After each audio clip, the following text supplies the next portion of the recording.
Alrighty, Mr. Gatekeeper here. Got a local fella out here in Georgia that sent this through a buddy of mine to get it fixed. And basically what had happened is he had simply just blown a transistor, which is this one right here, and it was this one right here, and it had fried the combiner beyond recognition. And I mean, this is just something we see over and over and over again with these DEIs. I really wish people had the money to put some Toshibas in these things,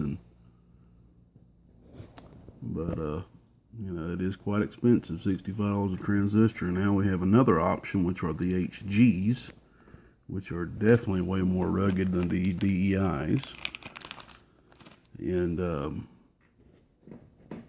reminds me of a story of a personal buddy of mine that had a Texas Star 667. Actually, it's the same model, hybrid with a MOSFET driver, and he kept on having problems with it. I mean, he just kept on having problems with it. He finally sent it up here and asked me to convert it to a 500 and put a fresh set of Toshibas in there. So I converted it to a 500 and put a fresh set of Toshibas. And I want you to know that guy has been running the snot out of that amplifier. He actually uses it to transmit audio for hours at a time sometimes. He sent me a video not too long ago, and he had that amplifier keyed up for, I think, almost, I want to say 50 or 60 minutes straight, transmitting, I think, some Alex Jones from Infowars.com in his local area out there around Florida, the sand pile. So that's when an amplifier's, pretty good built, tuned real well, when you can keep it transmitting that long. Of course, he's got, fans on it. I think he's actually running a liquid cooling system on it, but on the heat sink. But, I don't think the DEIs would last that long with him transmitting like that, and he definitely was having a problem keeping them working in his. Well, anyway, man, so went ahead and figured out which transistor it was, and I went ahead and matched you another transistor to it using the old trusty Atlas. This right here is actually a bag of brand new DEIs. Okay, these right here are my DEIs where people have sent me brand new amplifiers, brand new Texas Stars. Okay, that they've actually wanted changed over to Toshibas immediately. That's my new bag of DEIs right there. So I went through there and matched you one.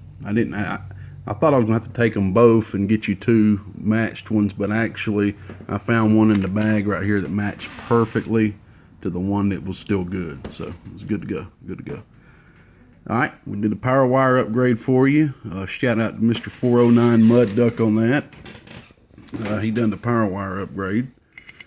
I'll let him come over here and do a little bit of work one evening. And he did a good job. It's kind of a unique power wire upgrade, a little different from the way I've been doing it, but he did a good job. Got an 8 gauge coming in, and that is splitting off into two 12s. Okay, so it splits off into two 12s and goes to the back of each transformer. And then he's got the ground, 8 gauge ground coming right here, and he loops another 10 gauge from here to here. Plus you got the factory loop, and then got some 14 gauge feeding the driver. So that's his little unique way of doing this particular box, and so it's a little different than the normal. So I won't charge you full price for this power wire upgrade. The full price one that I do for Texas Stars are $60 for 667s, $50 for 500s. I think it's like 25, 30 for 350s, 25 I believe. But anyway, on the $50, $60 version, we're coming in with two 8 gauges, 8 gauge to each board. And but I mean, hey, any kind of power upgrade is way better than the way it is set up factory. All right, I did think that your power switch light was out. When I turned it on a few times, it wasn't coming on. But I have sat here and turned it off and on a good bit for the last 10, 20 minutes, and it's staying on. So I don't know what that was. Maybe the switch just needed to be turned on and off. I thought I was going to have to take this one right here and move it over to here and put you another one right here, since I don't have any of these in stock. These are the new lights we're using with LEDs. With leads to them. All right, so we're going to be driving a 4-watt radio into this first, okay? We're on the unregulated 100 amp supply, but it's going to be dropping to about 13.8 volts. So this will kind of give you a good gist of what this thing should be doing in a mobile or something with that amount of drive, with just a little 4-watt radio. Okay, this is 4 watts RMS, peaking about anywhere from 16 to 20. And there are some heaters on today, so we might not get, if you see it 17.8 volt float, it's usually around 18.3, but we got some heaters on out here. All right, we're just going to turn it on high. Okay, we got the 1,000 watt slug. Okay, 1,000 watt slug. Here's what we're getting on the dead key. Got about a 200 watt dead key. That's a 1 watt dead key producing that too. Yeah. Yeah. So that's about 280 watts RMS. Here's your peak. Right there, about 600 watts. There's your volt drop. 13.7 volts. Here's your input tune. Looks good. Alright, what I'm going to do now is we're going to change radios, and we're going to give this bad boy a little bit more drive, see what she's going to do on the top end, just to make sure everything's going good on the top end of things. And I'm going to go ahead and flip this over to the, well, you know what? Let me go over here now. I'll go ahead and flip it to the high tap,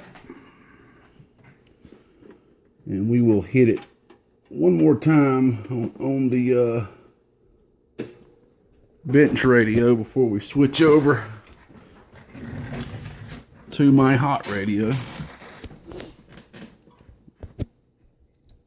Okay, RMS. Now this thing's gonna have all the current it needs. Ooh, look at that right there, boy. Woo-hoo-hoo. Ooh, right there, about 320 watts RMS. That should be hitting a kilowatt by now.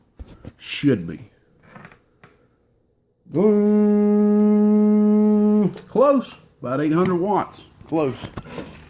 Now let's see what kind of voltage that's running at real quick. 15.5. A little high, but not too bad. I wouldn't run any higher than that. I try to keep it around 15 volts with this box. All right, well, we shouldn't have no problem getting 400 watts out of this cotton picker, man, even with the MOSFETs hitting the old DEIs.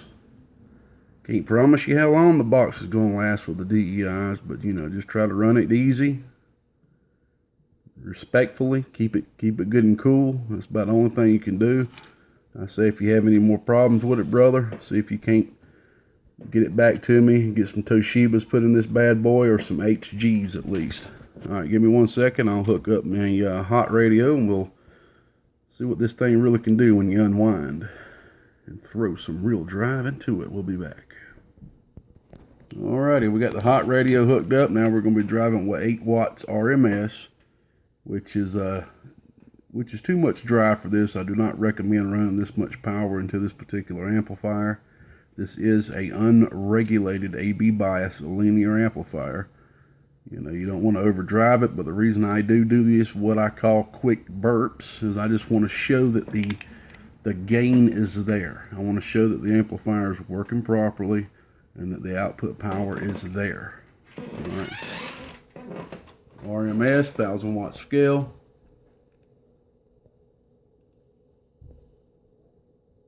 Ooh. Uh-oh. Ooh. Right there, almost 400 watts RMS. So that is smoking, my friend.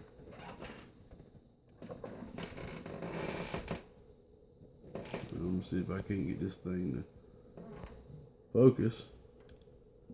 And we'll just take a look at the peak again. Right there, about 800 watts. 15.2 volts. So that's pretty good, man. That's pretty good. I've definitely seen some Texas Star 667s that'll do a little bit more than that. There's always a little amplifier, you know, some amplifiers do more than others. But with being DEIs,